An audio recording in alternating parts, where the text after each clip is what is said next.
Okay, so hello everybody. Welcome back to week 2 of the Fantasy Football Newsletter podcast. I'm still workshopping a name, but anyways, make sure to watch, subscribe to our Pick'ems pod on Wednesday. It seems we're gonna have Nicholas on this week instead. Brendan had a pretty dismal week. He went 6-10, 7-9. I honestly can't remember, but he was just an awful guest. So it's going to be me, Riley, and Nicholas. So, anyways, I'll just go ahead and start with the 10th team, and this is going to be probably a recurring theme this entire year. It's not Michael. It is make Emma your girlfriend. He didn't change his name, uh, which was a little bit disappointing for Michael. So if my fucking computer could load up, that'd be fantastic. But anyways, I'll just go ahead and break down what I saw in Stubbs' team. I'm doing everything on the fly this week. So hold on. Okay. So here we are back. Um, Here's what happened with Stubbs' team. It's really just a dumpster fire. Uh, Derrick Henry and Aaron Jones, they put up what they were expected to. Cam Newton outperformed. Good for him. Good for Stubbs. I'm sure he enjoyed watching it. But, I kind of detailed it earlier in the preview, is his wide receivers and flex position is going to be a problem. So Le'Veon Bell, he's already moved to the IR this season. Uh, T.Y. Hilton kind of got outplayed by Paris Campbell. Paris Campbell lined up in the slot for the majority of the snaps. I think 62 of 63, like overwhelming majority. Marvin Jones didn't put up that great of a day, even though Kenny Golladay was out. That I just don't know how it gets better for Stubbs. Oh, and Marlon Mack is out on the IR, and his tight end position seems pretty tied up, but Courtland Sutton was out, so he's gonna have to do something with the flex. I'm not sure. 10 points wouldn't have made a difference, anyways. Or well, I guess in this case it would have been like 6 at most. Uh, I don't see a big way up from here. He's gonna have to make a lot of waiver wire moves. This just does not seem optimal for Stubbs. It, yeah, he can draw from Devin Singletary or AJ Green, but those guys didn't put up like super impressive performances. Mike Williams is Mike Williams. Yeah, I'm not. I don't even want to give this team much of the live day.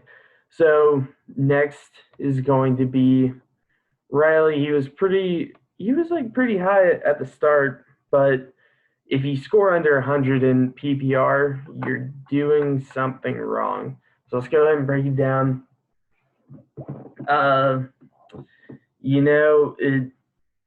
Clyde Edwards-Helaire, he outperformed, he kind of showed like that he was the real deal opening night. Joe Mixon was a fraud, as I stated. Uh, the Chargers defense is pretty good, but that Cincinnati offensive line isn't great. They didn't do a good job of protecting Burrow all game, and it's going to be tough for Mixon to get going without these goal line touchdowns. He's not the kind of guy who's going to break out for like a 50-yard touchdown run. He'll do it like once or twice a year, but it's not going to be consistent. So he's gonna have to find something with his running backs. J.K. Dobbins had a solid day, but they were only 2 touchdowns. So it was just he scored 2.2 points out of his touchdowns, or out of his 14 points. I don't think that sentence really made any sense, but whatever. Odell Beckham, I thought he was going to have a really good game. He did not. That Cleveland offense still looks bad, but the Baltimore defense could be good. I mean, the reason why I have Riley rated so low right now is just because I don't see a lot of potential for upside. DJ Chark, even 27 points that Jacksonville scored, he only put up 11.5 points. That doesn't really make much sense. His tight ends were pretty weak. Austin Hooper didn't look fantastic, but that could just be getting acclimated to Cleveland. But once again, like he's gonna have to rely on Baker Mayfield a lot, and that can be a real crapshoot. Tyreek Hill did Tyreek Hill things. It, I mean, he might be better off trying to trade Rodgers or Watson, but that's going to be really tough in a 10-team league where everybody has basically like a top 10 or 15 quarterback. Uh, yeah, I mean this team just like isn't super great. Rager could possibly fit into that wide receiver 2 role. I think Odell might he might have to make some tough decisions and just not have Odell on this team anymore. Um, so we'll go to 8. And whenever I say on his team, I don't mean like cut him. I mean just not in the starting lineup. So number 8, I'll go to Nicholas. I thought Nicholas's team performed like pretty averagely, like or just like a little bit above average. Mahomes is probably going to put up a little bit more. Chubb is going to put up a little bit more. Uh, Nichols did a risky play with Zach Moss and it paid off. I really like that. And I'm gonna give him props whenever, he made a decision that wouldn't really pass like on most fantasy teams, but he made a decision that was pretty solid for him. Melvin Gordon actually outperformed him, so I'm like I said, I'm doing everything on the fly. Uh, I mean, I don't think his optimum team even would have won this game. So well, maybe with Edmonds. I'm not gonna do the math on this, but I I mean, you're not going to pick a perfect team every single week unless you just have a great starting roster and then poor depth players. So he's going to be waiting for Deebo Samuel. That flex position is going to be interesting to say the least because he can go numerous directions. He can go with Edmonds, who really established himself in that Arizona game. I think he only scored like one touchdown, so he did put up a lot of points outside of there. Was a big receiving back. Mark Andrews put up a great game. I mean, this is I'd say about 130 or 140 is going to be Nicholas's peak. Maybe Mahomes puts up like 40, and then you get Chubb with 20. Uh, yeah, I'm gonna retract that statement. 140 is not. I'm saying a lot of dumb stuff right now, just because I'm kind of scatterbrained. 140 is not going to be Nicholas's peak, but it's going to be tough to find this peak with how many different options that he has on this team. I'm not sure whenever he can really start Michael Gallup. Um, yeah, honestly, probably should have put myself 8 and Nicholas 7. I think that was just my own bias showing. Um, so I apologize, Nicholas. I'll just go ahead and say you're 7, and then I'll talk about my team at 8, which is shit, yeah.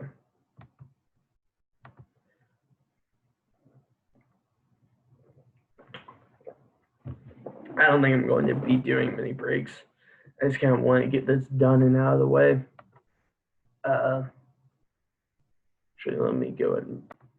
Okay, so my team probably hit probably the lowest points it could. So you had two. Oh wow, yeah. This is like an uncharacteristically bad game, I would say. So obviously, I was just carried by Josh Allen and Calvin Ridley.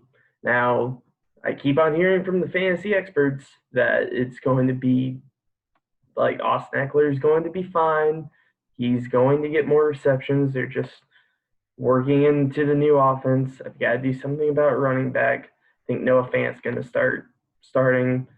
Paris Campbell, he's out there for actually I value him way too much. Michael Thomas isn't going to be putting up 4 points. He just does really bad. I hope that's just a one-time thing. James Conner, yeah, whatever. So I'll just go ahead and skip to the next team, which is it's actually a team that's 1-0. It's Brendan. So I'm putting Brendan at 6. I think he has a lot of problems right now. So obviously the first thing to talk about was Saquon and his offense, or his offensive line for that matter. I don't know if it's like Pittsburgh front seven just being really good or New York's offensive line being really bad. But Saquon was getting stopped at the 5-yard, like 3 yards behind the line of scrimmage every single play. So that's a little bit of a problem for Brendan. Gronk didn't do Gronk things. So he's gonna need to probably pick up another tight end. He's carrying a lot of dead weight on the bench with Jordan Howard, Philip Lindsay, and Sony Michel, and even Devontae Parker to an extent. I mean, Breeze didn't put up like that big of a game. Once again, like Gurley put up pretty average numbers. Juju outperformed, which like evens out Gurley. So it's really tough to see how Brennan's going to remedy this without making a trade. Like Keenan Allen, not with Tyrod Taylor, that was an atrocious offense. Like it was so bad to watch. Watching like the last like 10 minutes of the Chargers game was brutal because Tyrod Taylor just couldn't get anything going. Anytime they popped up on red zone, it was them just not doing well. Julio put up like average numbers in a blowout loss, or above average numbers in a loss. He did the risk with Deshaun Jackson, did not pay off like the last time, but he still got the win. I don't know. He's gonna have to make trades, and Brendan overvalues his players way too much in order to make like an actual trade. He's really bad at trading, and like he's gonna need to be whittled down. Might have to like suffer a few losses in order for him to get better. Might be addition by subtraction. So with that, I'll go ahead and move to 5, which is Michael, the 1-0 team. The last 1-0 team. So, I mean, this was just like a pretty standard performance from Michael. I mean, 130 is going to be about your average that you're going to get from this team. So, like, Zeke put up a big game, but next game it could be Cooper, and Zeke could kind of regress a little bit. I mean, everybody put up around their projected stats. Kyler Murray looked pretty fantastic. That could be like a top 5 quarterback in terms of fantasy scoring this year, with how their defense can kind of fall under the gun a bit. Lockett did pretty solid. He's going to be a monster in PPR. Chris Godwin, he can do a lot better. So moving on to his bench, like he does have some real dead weight with Latavius Murray, Tariq Cohen, and Hunter Renfrow. Those guys just like unless you suffer a lot of injuries, you never want to start them. His wide receivers aren't bad. With Fuller, Johnson, and Sanders, those guys are at least like playable, or startable. So overall, not bad. There's not much to talk about just because nothing groundbreaking happened with this team.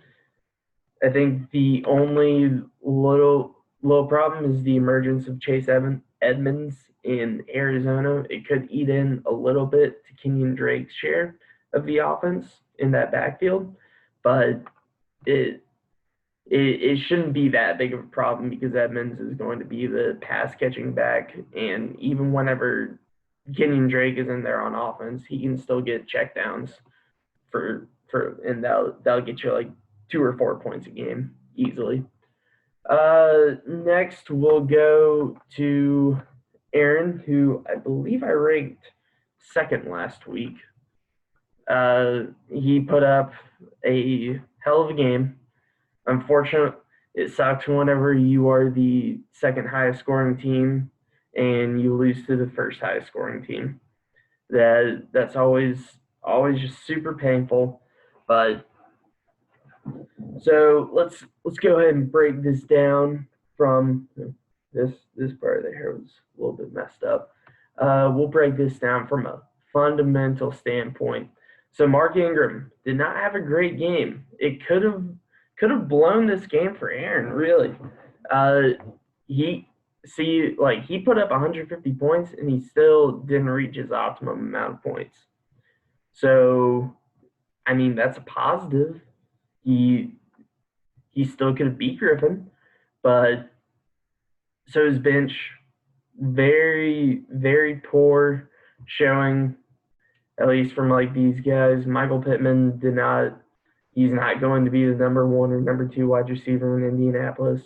Chris Conley still like bad homer pick. Duke Johnson hardly a factor. James White, he's going to be splitting with Sony and Burkhead, and then Damian Harris in like 2 or 3 weeks. So not great. Julian Edelman didn't look like too bad. He's still getting those underneath routes in New England. CeeDee Lamb, he had a solid performance, but it's going to be tough to start. Like the positive that I can draw out of this is CeeDee Lamb and Amari Cooper still put up like over their projected averages or projected scoring for this week, and they only put up 17 points. So whenever the touchdowns actually start to flow in, I think like there could be a possibility that Aaron would be able to start both of them. AJ Brown is going to get touchdowns. That's not a concern. I think Tannehill was working it to his tight ends a lot last night. I mean, Kelce put up just average game. McCaffrey just above average. Russell Wilson, Mr. Unlimited, did pretty well. I mean, yeah, there's not like a lot to talk about. I put Aaron at 4 because of his loss, but if he won, like he'd probably be first. I would have put him over Nico.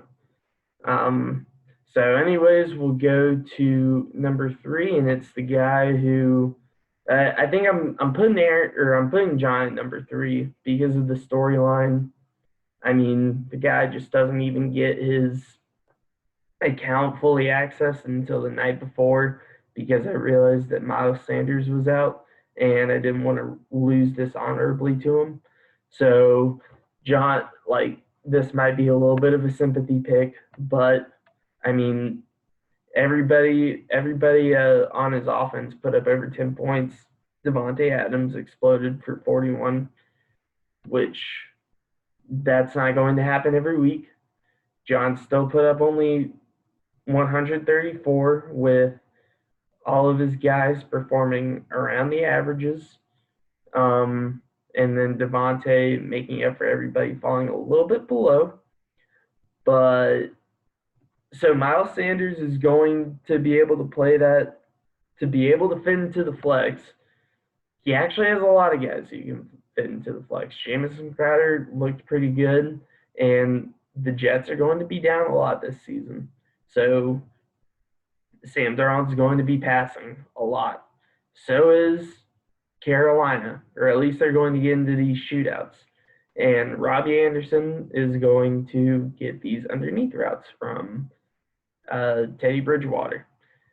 It's kind of like bad quarterbacks do make for good fantasy options. Like as long as they're not Tyrod Taylor, they're going to be fine. So I think John's at least in good hands.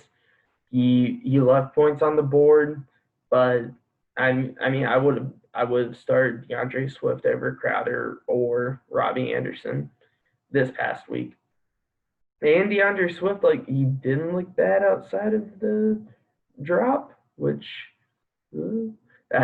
I would hope that that doesn't eat into a share. But even with Adrian Peterson putting up so many points or so many yards, like it is a little bit encouraging to see that Swift can still get 11 points in that offense. Uh, so yeah, I mean, there's not much more to talk about. Dak is probably going to put up bigger numbers once the touchdowns get a little bit more uh, once they start flowing. We'll go ahead and move to number 2. This might be a little bit of a hot take, but I can't move a team from like 8 or 9 all the way up to first. That'd be ridiculous. So I'm putting Griffin at number 2. I feel like he's always a really good week 1 performer. Kind of like Sammy Watkins. I think he could fall off, but my God, his bench was so good. I mean, like he started the wrong Giants receiver and still put up like he could have put up over 200 this week, I think. Like let's just see, Darius Slayton put up. I'm trying to do math on the fly. Well, okay. Anyways, he could have put up a lot more points and could have blown everybody out of the water.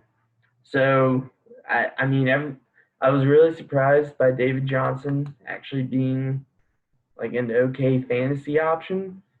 Maybe I was just completely wrong, and it could be really good for Griffin.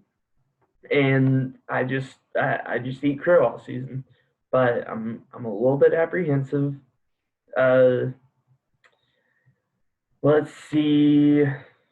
I mean, Darius Slayton looked really good last night.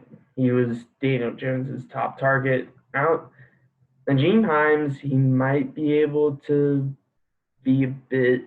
I don't think he'll be putting up 27 every game, but he could at least, like, if David Johnson starts to fall off, I don't think Griffin will like be too worried because he can fit in Hines, especially with Marlon Mack out now. I mean, his roster just seems pretty set, honestly. You fit in Darius Slayton into the flex position, then you're able to decide between Hines and David Johnson as your running back number 2. And David Montgomery could even fit in just a tad. So, I mean, I feel pretty stupid, to be honest, putting Griffin so low. I know he's watching because he has nothing else to do. I wish he would text me, tell me how he's doing. But yeah, with that, we'll move to number 1, and it is like as long as Nico keeps winning, like I'm not going to stop putting him number 1 unless he puts up under 100 points.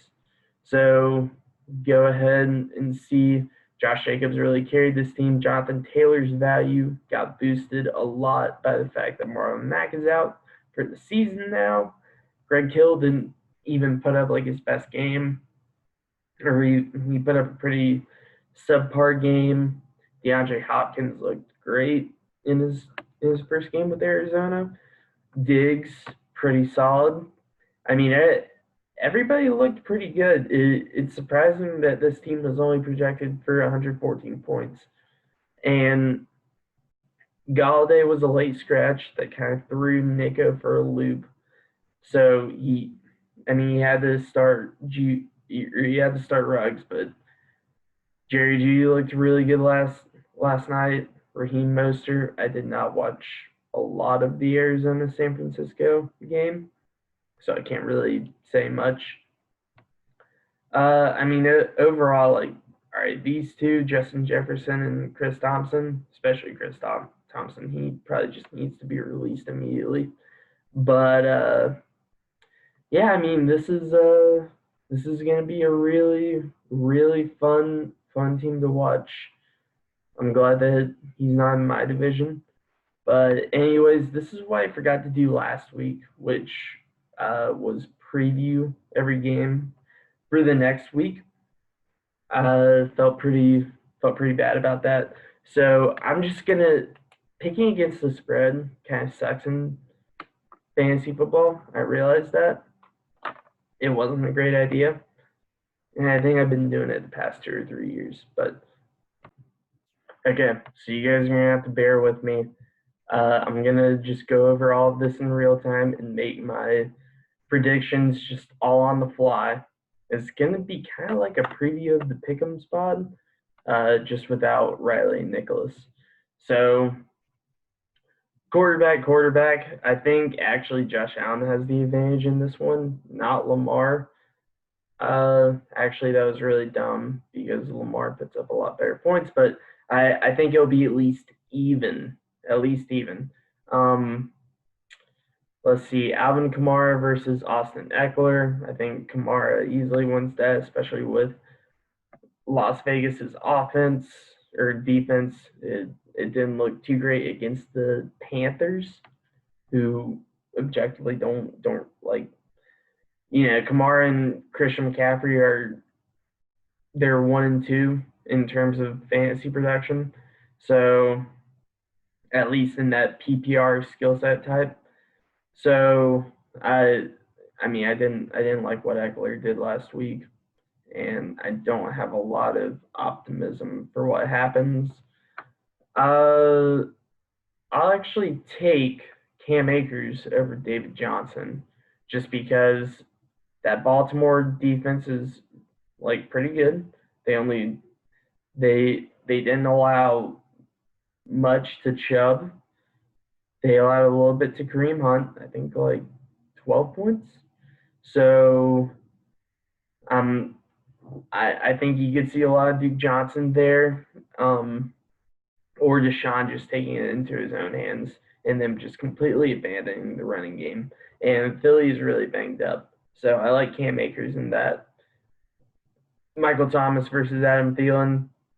Let's see. Thomas faces Las Vegas. Thielen faces Indianapolis. Both defenses looked pretty bad. Like Gardner Minshew ran it up on Indianapolis. Uh, huh. I think I'll still take Thomas in this one. I don't know if he got enough slander on Twitter, but like whenever he gets a ton of slander on Twitter, then he really goes off. So maybe everybody just starts slandering him within the next week. He puts out like a stupid quote, and then people just start tweeting him. Um, let's see. So Phillies. So I talked about Philly's defense not being great. This is actually like a really interesting test case in terms of, so you have Akers and Woods, and then Kamara and Thomas kind of battling off against each other. Uh, and that'll be interesting to see just from like a touches perspective. So Griffin and I will probably be watching those. Um, I think DJ Moore and Robert Woods are pretty even. Tampa Bay's defense didn't look that great against Breeze. I think Bridgewater can, like, let's say Tom goes out, puts up like 21 or 28 in the first half. Well, then Carolina is going to be able to just throw the ball the whole time, and that'll get DJ Moore a lot more points. So I actually like DJ Moore in this one as well. Tight ends, not too sure what to expect from Pittsburgh's defense. They locked down Ingram pretty well, but they didn't do a good job of like the other tight ends like Caden Smith and Levine. Levine kind of like slipped out for his obligatory like little pass. So let's see. Darren Waller faces New Orleans. New Orleans actually has like an okay linebacking core. They can match up on Darren Waller at least and his athleticism, which a lot of teams can't do. I think I'll still give the edge to Darren Waller because they're facing two teams that kind of lock down tight ends, especially top tight ends. Like Gronk didn't get anything. Brake got a little slip out touchdown, but that's like not based on talent. It's just based on offensive scheme. And if anything, that would go like Foster Moreau, or whoever the other tight end in Denver is. I'm not that well versed. But anyways, I'll still give it to Griffin. I would assume that Griffin goes Darius Slayton here against Chicago. I would assume. And then Ridley versus Dallas. This could be another case of Atlanta falling behind early again, and then Ridley just stacking on the yards because that's where he made all of his money last week. So I think I'll go Ridley still. Chicago's defense looked okay. I think they'll do if a guy has a night like Darius Slayton had, you're going to want to at least key in on him. So I'll go ahead and choose Ridley. I'm not going to go into defenses and kickers, but I'll go ahead and pick Griffin for this week because Griffin had such a good game last week. Let's see, next game. All right, so Nico versus Stubbs.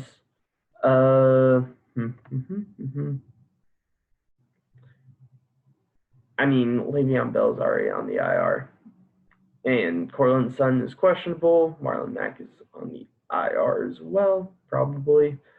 So you know what? I don't even want to entertain this. This is going straight to Nico. I feel like I'd just be wasting my time talking about it. Let me go ahead and write that down.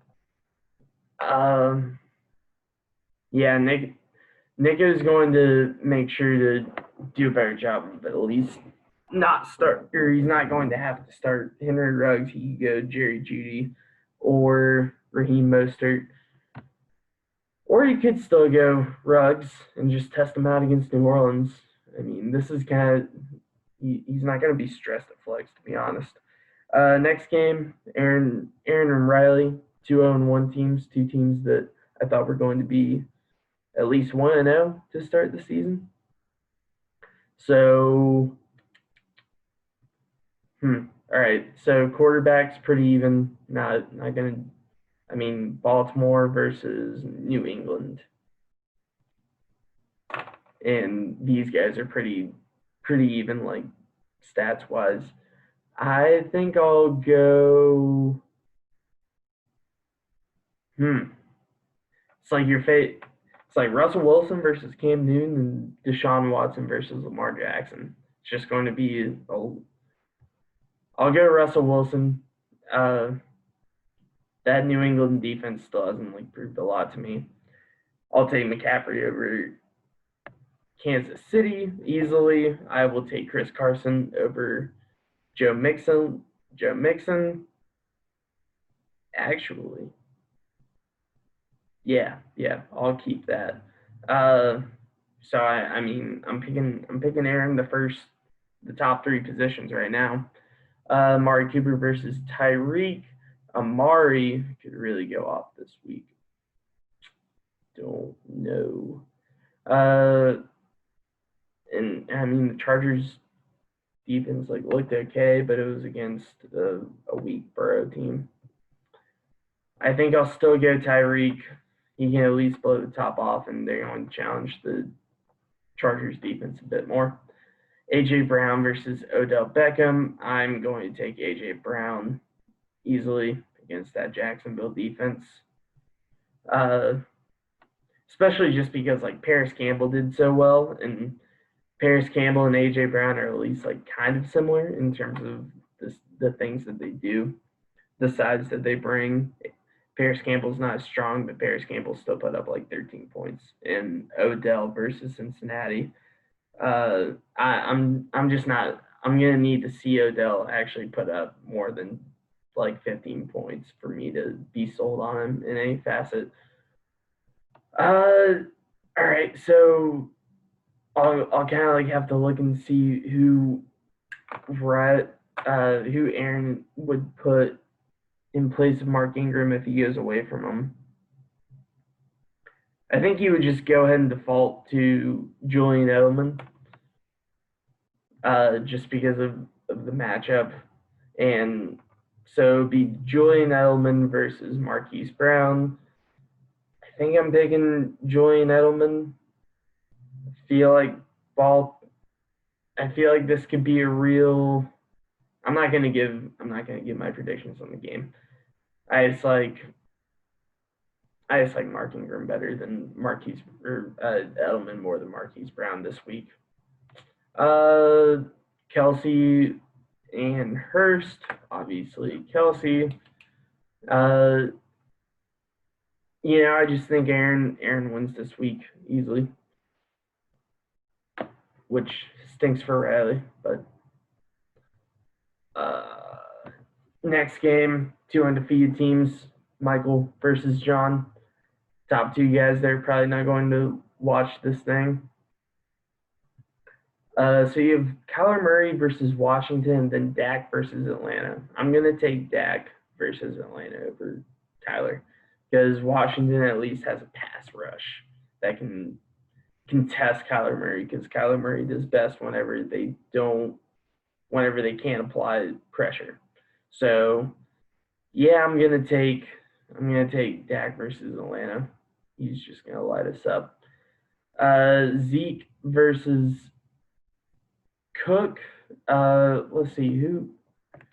Okay, so James Robinson did like okay last on Sunday against Indianapolis, and how was our run game against the Seahawks? It wasn't bad, but I'm still going to take Zeke because Chris Carson did pretty well against us. And Zeke's just like a lot more talented runner. It seems like our secondary can't tackle anything. So whenever if Zeke gets to that second level, we're just not going to be able to contend with them. And I think Indianapolis can at least remedy some of that. Kenyon Drake versus Washington and Kareem Hunt versus Cincinnati. So Eckler didn't have a great week last week. And let's see, Boston Scott didn't have a great week against Washington. I think I'm going to be more inclined to take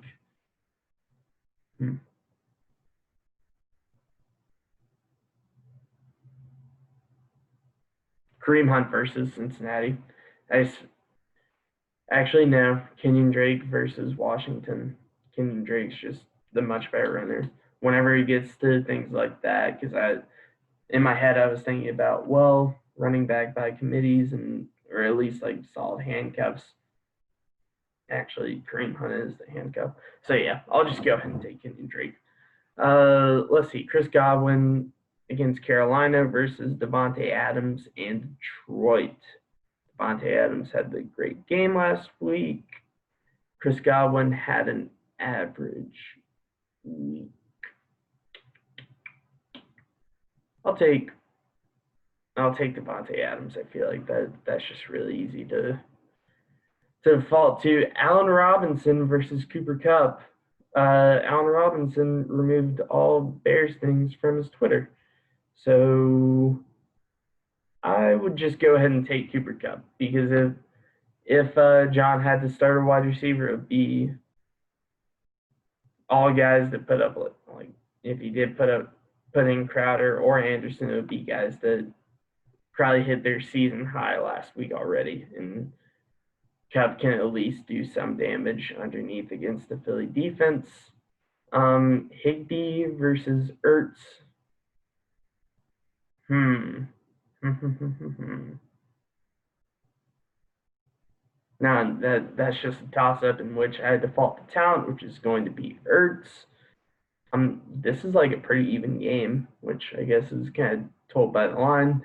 Tyler Lockett versus DeAndre Swift. I'm gonna assume I don't know if John would be turned off by DeAndre Swift's drop. I think you just stick with it, but I'll go ahead and go Lockett against New England. Lockett's going to be like a solid 15, 16 point guy all season. Swift is going to vary a lot more. Yeah, I'm just going to go ahead and pick Michael for this game.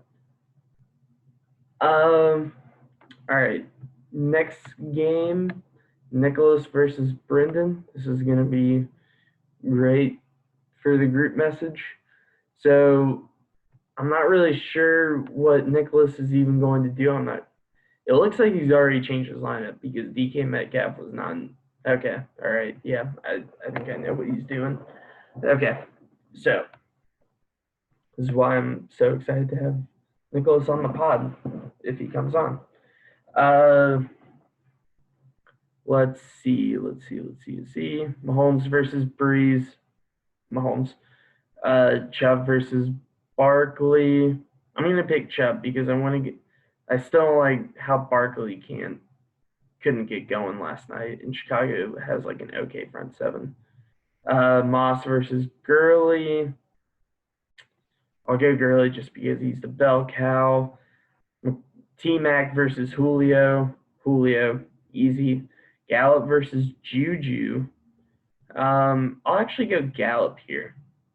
I feel like I'm talking myself into the Cowboys just stopping the Falcons, and then actually the Cowboys are going to end up sucking. That's just how it is. Mark Andrews versus Gronk. Mark Andrews easily. Interesting that Nicholas still has Antonio Gibson in there. I feel like he might change that. I